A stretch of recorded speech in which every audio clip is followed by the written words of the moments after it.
I was an asshole for most of my life. I only saw life through my own lens. I was ruthlessly competitive. I made decisions that only served me, and I was chasing goals without intention.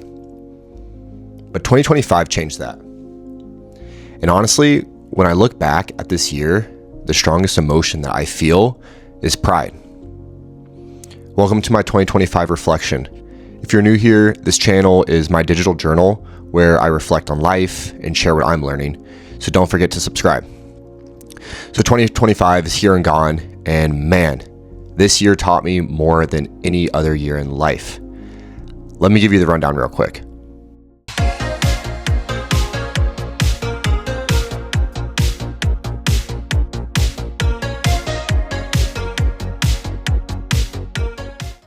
Out of all of that stuff, out of all of those accomplishments, experiences, and learning moments, two things really stand out to me when I look back at this year.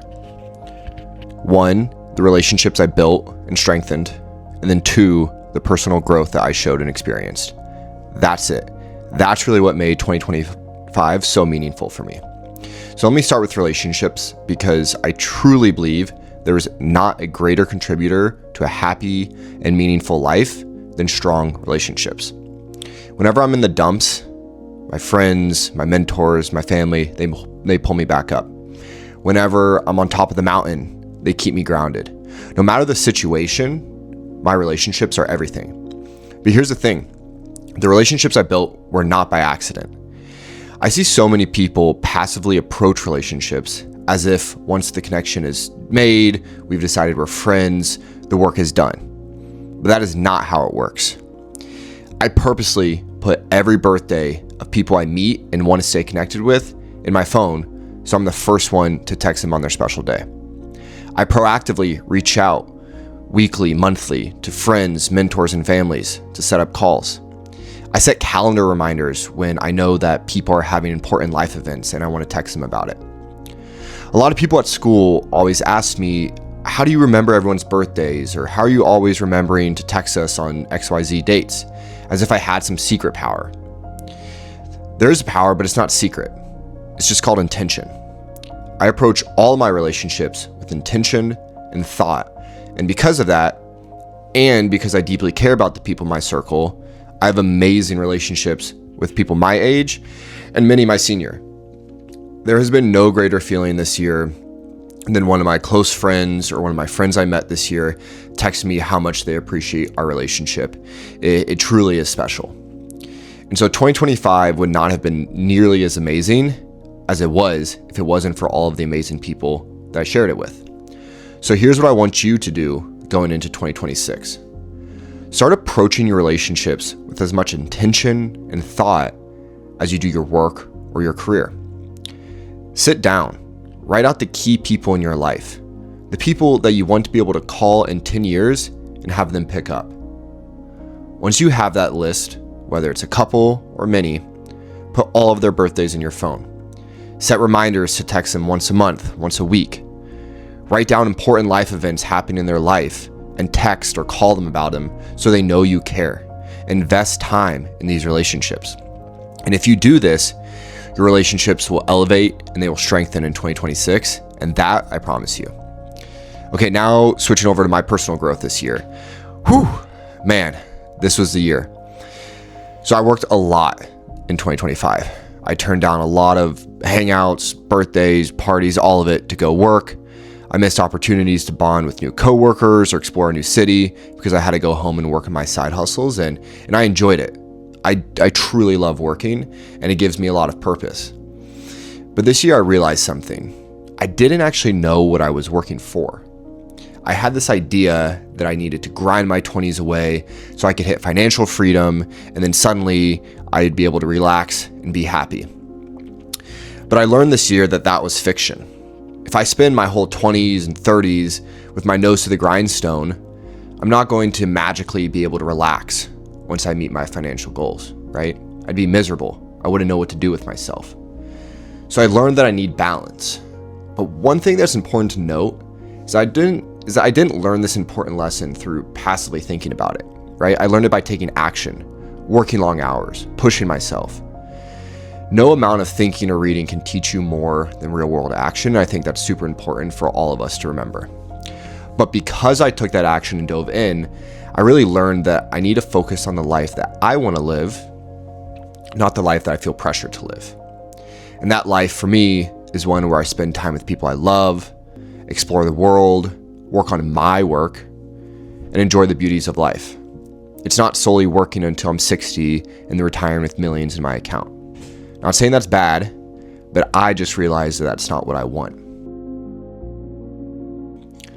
So here's my challenge for you going into the new year.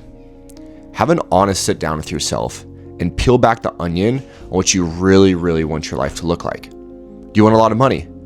Okay, why? So you can buy things, so you can have freedom to spend time with your family, so you can travel. You want to get a promotion. You're working really hard for it. Well, why? So you can enjoy the status of a flashy title, or so you can make a bigger impact on those around you. The further you peel back that onion, the more clarity you'll gain on what you actually want out of life. And once you have that clarity, making decisions becomes so much easier. Taking action becomes so much easier. That's what I did. At first, kind of for most of my life and going into senior year, thinking about graduating, I thought I just wanted a lot of money. But then I realized that the reason I wanted money was so I could have control over my schedule, which made me realize that having control over my schedule was actually what was important to me, not the actual dollar bills. So now, when I'm facing a big life decision, I just ask myself, well, what gets me closer to having control over my schedule? Then I take a step towards that direction. It's not always easy, it's not always all-encompassing, but it helps. It gains clarity. So then my other big growth was in emotional and social awareness. So you remember when I said I was kind of an asshole? Yeah. I only saw life through my lens. As I mentioned, I was extremely competitive, and I really only made decisions that served me. I'm gonna be real. But throughout college, and especially this year, I was in an environment where I received constant feedback on myself and my character, where my superpowers are, and where my holes exist. And then I took it even a step further. I constantly, and I mean constantly, engage in personal reflections.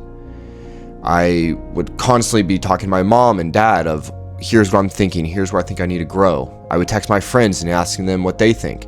And I looked in the mirror and I put my ego aside and I would be honest with myself on where I needed to grow.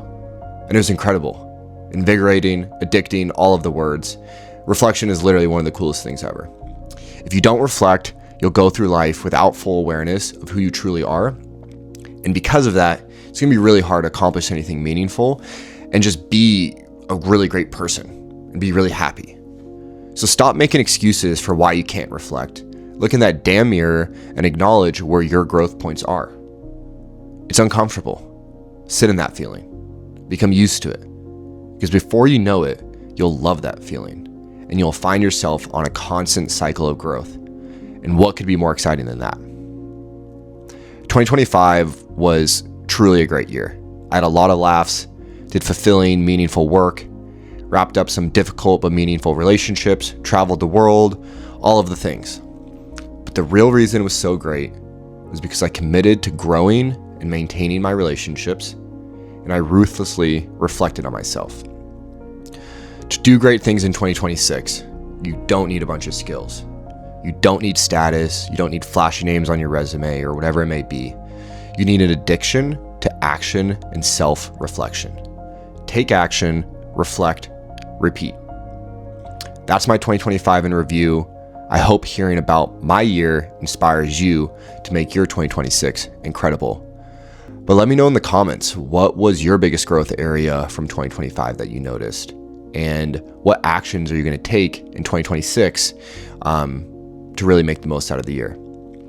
But if you're new here, subscribe. I post videos like this every week where I share what I'm learning as I try to build a life that actually means something. Here's to 2026. Let's make it count. Thank you.